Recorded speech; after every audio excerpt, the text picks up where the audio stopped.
اعوذ باللہ من الشیطان الرجیم، بسم اللہ الرحمن الرحیم۔ ناظرین کرام، اسرائیل مغربی ایشیا کا ایک ملک ہے جو بحیرہ روم کے جنوب مشرقی ساحل پر واقع ہے۔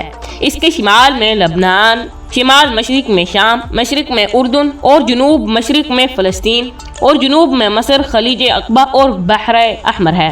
اسرائیل خود کو یہودی جمہوریہ کہلاتا ہے اور دنیا میں واحد یہودی اکثریتی ملک ہے۔ 29 نومبر 1947 کو اقوام متحدہ کی جنرل اسمبلی نے فلسطین کی تقسیم کا منصوبہ منظور کیا۔ 14 مئی 1948 کو ڈیوڈ بن گوریون نے اسرائیل کے ملک کے قیام کا اعلان کیا۔ 15 مئی 1948 یعنی اعلان آزادی کے اگلے روز کئی ہمسایہ ممالک نے اسرائیل پر حملہ کر دیا۔ بعد کے برسوں میں بھی کئی بار اسرائیل کے ہمسایہ ممالک اس پر حملہ کر چکے ہیں۔ اسرائیل کا معاشی مرکز تل ابیب ہے، جبکہ سب سے زیادہ آبادی اور صدر یروشلم کو کہا جاتا ہے۔ تاہم بین الاقوامی طور پر یروشلم کو اسرائیل کا حصہ نہیں مانا جاتا۔ نسلی اعتبار سے اسرائیل میں ماشکنازی یہودی، مزراہی یہودی، فلسطینی، سفاروی یہودی، یمنی یہودی، بحرینی یہودی، بدو اور دیگر بے شمار گروہ موجود ہیں۔ 2014 میں اسرائیل کی کل آبادی 81 لاکھ تھی۔ ان میں سے 61 لاکھ افراد یہودی ہیں۔ اسرائیل کا دوسرا بڑا نسلی گروہ عرب ہے، جن کی کل آبادی 16 لاکھ افراد پر مشتمل ہے۔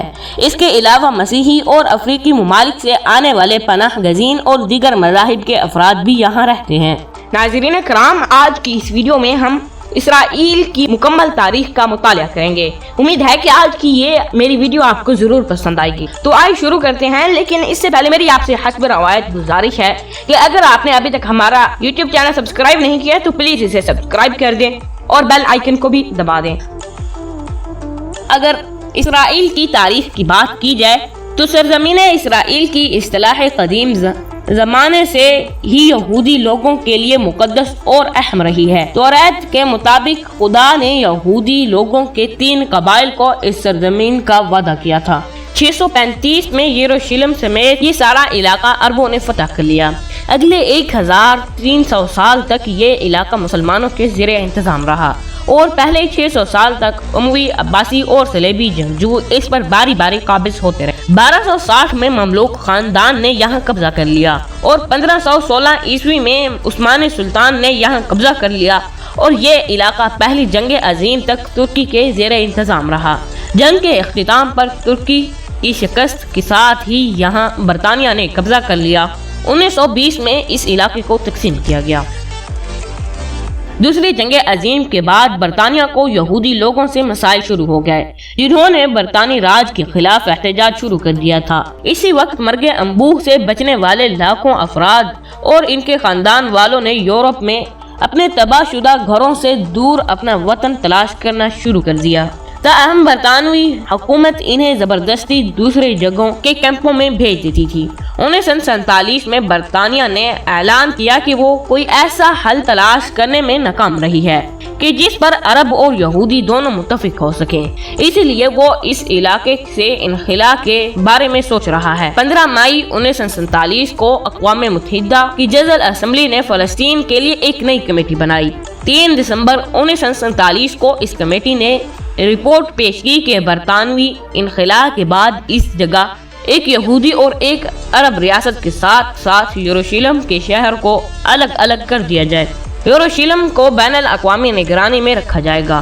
29 نومبر 1947 کو جنرل اسمبلی نے اس کے بارے میں قرار منظور کی۔ یہودیوں کی نمائندہ تنظیم جیوش ایجنسی نے اس منصوبے کو قبول کر لیا، لیکن عرب لیگ اور فلسطین کی عرب ہائر کمیٹی نے اسے مسترد کر دیا۔ 1 دسمبر 1947 کو عرب ہائی کمیٹی نے 3 روز ہڑتال کا اعلان کیا اور عربوں نے یہودیوں پر حملے شروع کر دیے۔ ابتدا میں خانہ جنگی کی وجہ سے یہودیوں نے مدافعت کی، لیکن پھر وہ بھی حملہ آور ہو گئے اور فلسطینی عرب معیشت تباہ ہو گئی اور 2.5 لاکھ فلسطینی عرب یا تو ملک چھوڑ کر چلے گئے یا پھر انہیں نکال دیا گیا۔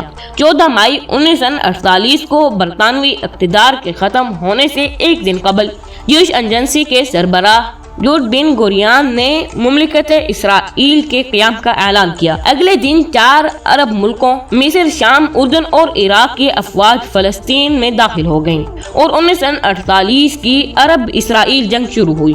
سعودی عرب نے مصری سربراہی میں فوجی بھیجے اور یمن نے اعلان جنگ تو کیا لیکن براہ راست شریک نہ ہوا۔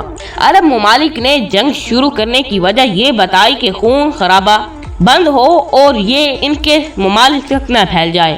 1 سال کی جنگ کے بعد جنگ بندی ہوئی اور موجودہ ویسٹ بینک اور جنوبی یروشلم پر اردن نے قبضہ کر لیا تھا، جبکہ مصر کے قبضے میں غزوے کی پٹی آئی۔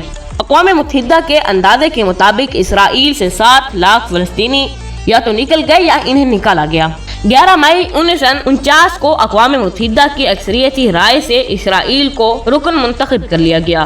ابتدائی برسوں میں وزیر اعظم جورج بن گوریان سیاسی طور پر سب سے نمایاں رہے۔ اسی دوران مرگ انبوہ سے بچنے والے افراد اور دیگر مسلمان اور عرب ممالک سے نکالے گئے یہودیوں نے بھی اسرائیل کا رخ کیا اور محض 10 برسوں میں اسرائیل کی آبادی 8 لاکھ سے بڑھ کر 20 لاکھ ہو گئی۔ اسی لیے اس عرصے میں خوراک، ملبوسات اور فرنیچر کی راشن بندی ہوئی تھی۔ اسرائیل کو آنے والے بعض افراد اس نیت سے آئے تھے کہ انہیں یہاں بہتر زندگی ملے گی۔ کچھ لوگوں کو ان کے آبائی ممالک میں نشانہ بنایا جاتا تھا اور کئی لوگ صوفی فلسفے پر یقین رکھتے تھے۔ ان پناہ گزین افراد کو ان کے آبائی وطن کے حوالے سے الگ الگ سلوک کا سامنا تھا۔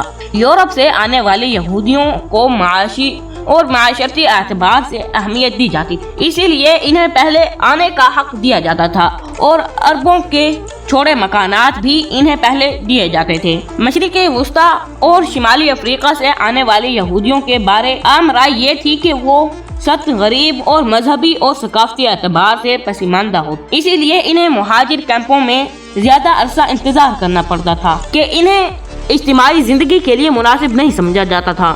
یہ مسائل اس حد تک بڑھے کہ اس پر تصادم شروع ہو گئے جو آئندہ برسوں میں بڑھتے چلے گئے۔ 1950 کی دہائی میں اسرائیل اور فلسطینی فدائیوں کے حملے عام بات تھے، جن کی اکثریت مصری زیر انتظام غزوہ کی پٹی سے آئی تھی۔ 1956 میں مصر نے نہر سوئز کو کمیا کر اسرائیلی جہازوں کے لیے بند کر دی۔ برطانیہ سے خفیہ معاہدے کے بعد اسرائیل نے جزیرہ نما سینائی پر حملہ کیا، لیکن بین الاقوامی دباؤ پر اسرائیل نے اپنی فوجیں واپس بلا لی اور یہ معاہدہ طے پایا کہ اسرائیل کی تجارتی آمد و رفت بحر احمر اور نہر سوئز سے جاری رہی۔ 1960 کی دہائی کے اوائل میں اسرائیل نے مرگ انبوہ کا ایک اہم مجرم ایڈولف ایچمین ارجنٹائن سے پکڑا اور پھر اسے اسرائیل لا کر اس پر مقدمہ چلایا گیا۔ اسرائیل کی عدالت سے سزائے موت پانے والا یہ واحد شخص ہے۔ دوستو آج کے لیے صرف اتنا ہی۔ مجھے امید ہے کہ آج کی یہ میری ویڈیو آپ سب دوستوں کو پسند آئی ہوگی۔ اگر پسند آئی ہے تو پلیز میرے اس ویڈیو کو لائک، شیئر، کمنٹ ضرور کریں۔ ملتے ہیں ایک نیکسٹ ویڈیو، تب تک کے لیے دیں اجازت۔ السلام علیکم ورحمۃ اللہ وبرکاتہ۔